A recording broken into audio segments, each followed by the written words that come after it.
أعوذ بالله من الشيطان الرجيم. بسم الله الرحمن الرحيم.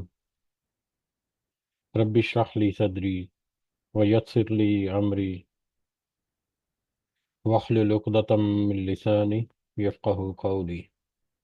ربي يسر ولا تعسر وتمم بالخير. اللهم لا سهل إلا ما جعلته سهلا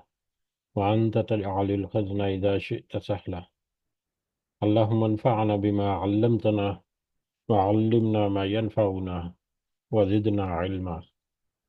اللهم صل على محمد وعلى آل محمد كما صليت على إبراهيم وعلى آل إبراهيم إنك حميد مجيد. اللهم بارك على محمد وعلى آل محمد كما باركت على إبراهيم وعلى آل إبراهيم إنك حميد مجيد. آمین یا رب العالمین۔ آج ہم انشاءاللہ اللہ کے خاص فضل و کرم سے، اس کی خاص رحمت اور توفیق سے، ریاض الصالحین کا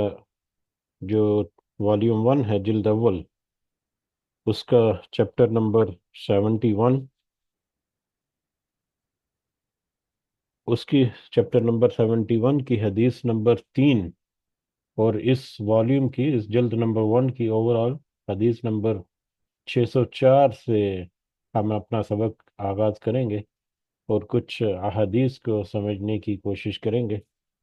سب سے پہلے ہم اسی کی حمد اور اسی کا شکر اور اسی کی تعریف کرتے ہیں جس نے ہمیں یہ وقت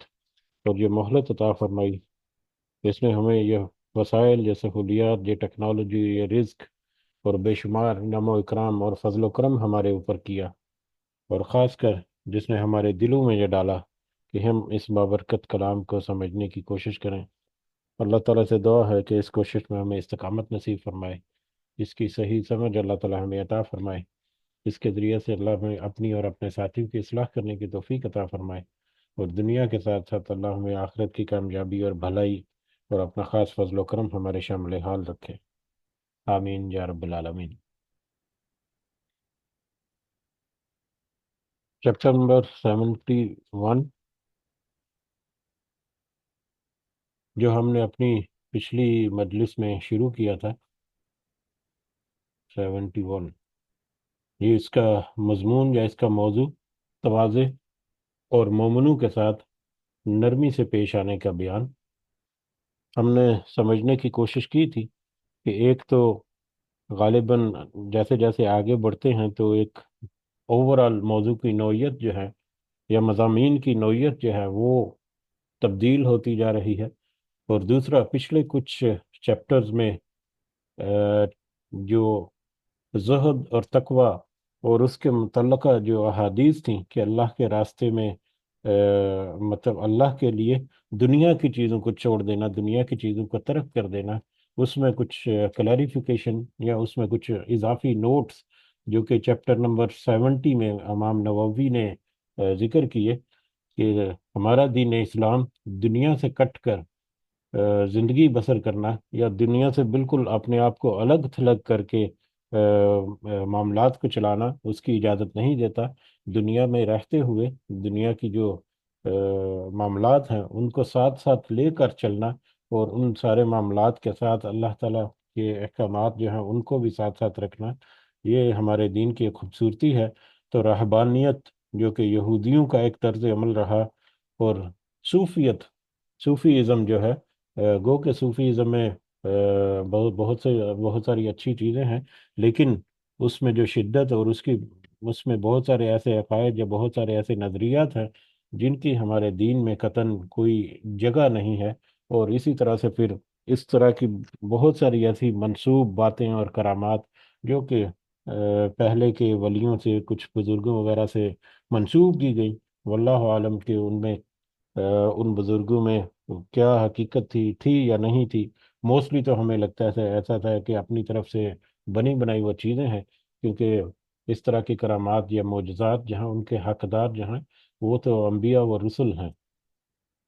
تو بہرحال وہ ایک الگ سے بحث ہے، اللہ تعالیٰ ہمیں اس فتنے سے محفوظ رکھے۔ ہمیں تو اپنے دین اپنے قرآن اور حدیث سے جو واضح اشارے ملتے ہیں، جو واضح ہدایات ملتی ہیں، جو بالکل سادے اور بالکل عام فہم ہیں، ان کو اگر ہم سامنے رکھ کر چلیں تو ہماری زندگی جو ہے وہ آسان ہو سکتی ہے، کہ اللہ پر توکل، اللہ پر بھروسہ، اور جس قدر انسان اللہ پر توکل اور انسان اللہ پر بھروسہ کرے گا، اسی قدر وہ دنیا کی چیزوں سے بے نیاز ہوگا، اسی قدر وہ آخرت کو اپنے مائنڈ میں فوکس رکھے گا، اور جو دور کی چیز کو دیکھتا ہے، ظاہری طور پر دور کی چیز، حالانکہ وہ قریب کی چیز ہے قیامت،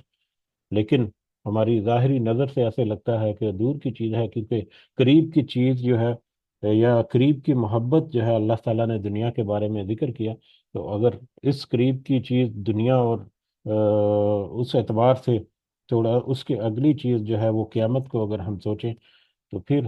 ہم مطلب ایک بڑا ہی خوبصورت اور بڑا ہی آسان ایکسپیریمنٹ جو ہر وقت کسی بھی وقت کسی بھی جگہ پر بیٹھے بیٹھے ہم کر سکتے ہیں،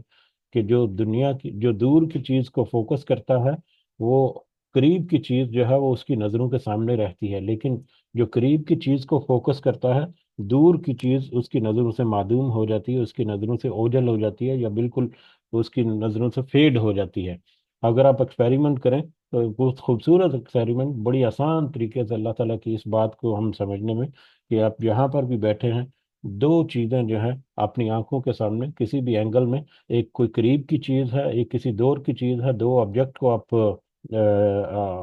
مقرر کریں، تو آپ دیکھیں گے کہ جب آپ کسی دور کے آبجیکٹ کو دیکھ رہے ہیں، جیسے دور دروازہ ہے کوئی، یا دور کوئی چیز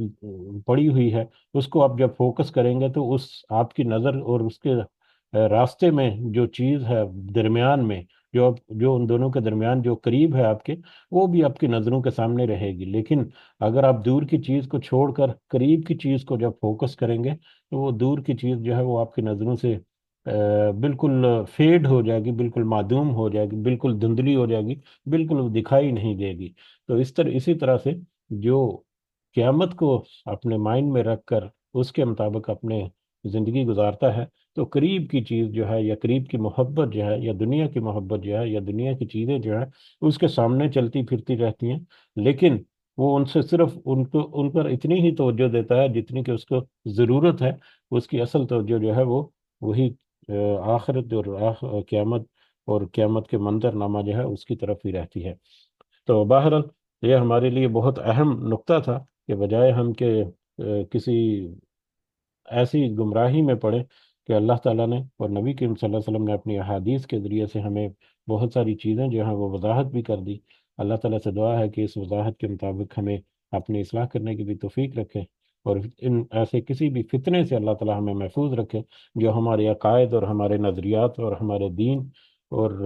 ہماری توحید کے اوپر ڈائریکٹلی انڈائریکٹلی ضرب لگاتی ہیں، اس کو چوٹ پہنچاتی ہیں۔ آمین یا رب العالمین۔ موضوع کی طرف واپس پلٹتے ہیں۔ 71 نمبر چیپٹر جو ہے، تواضع اور مومنوں کے ساتھ نرمی، یعنی محبت کے ساتھ پیش آنا، عزت اور تکریم کرنا،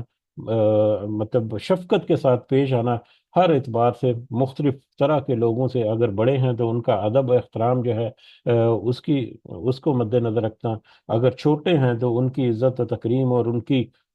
کے لیے شفقت جو ہے وہ دل میں رکھنا، اور اس کے مطابق ان کے ساتھ محبت اور پیار کے ساتھ پیش آنا، اور پھر دیگر جتنے بھی معاملات ہیں آپس میں جو تعلقات کو رکھتے ہیں، لین دین کے معاملات ہیں، محبت اور جذبات اور احساسات ہیں، وہ سارے کے سارے جو ہیں ان کو احسن طریقے سے پورا کرنا۔ تو یہ پورا اس موضوع میں کور ہوتا ہے، تواضع اور مومنوں کے ساتھ نرمی سے پیش آنے کا بیان۔ تو اس چیپٹر کی پہلی دو احادیث ہم نے اپنے پچھلے سبق میں دیکھی تھی۔ اگر وہ حدیث اگر دیکھیں ہم، تو پہلی حدیث جو ہے اس میں نبی کریم صلی اللہ علیہ وسلم نے فرمایا کہ میری طرف وہی بھیجی گئی ہے کہ آپس میں تواضع یعنی عاجزی اختیار کرو، حتیٰ کہ کوئی کسی پر فخر نہ کرے اور نہ کوئی کسی پر زیادتی کرے۔ اور اسی طرح سے جو دوسری حدیث ہم نے دیکھی تھی کہ نبی کریم صلی اللہ علیہ وسلم نے فرمایا صدقہ کسی مال کو گھٹاتا نہیں ہے، اور عفو و درگزر سے اللہ تعالیٰ عزت میں ہی اضافہ فرماتا ہے، اور جو صرف اللہ کے لیے تواضع اختیار کرتا ہے تو اللہ تعالیٰ اسے بلند فرماتا ہے۔ تو اس کے بعد آج ہمارا اگلا سبق جو ہے حدیث نمبر 3 اس چیپٹر کی، اور اس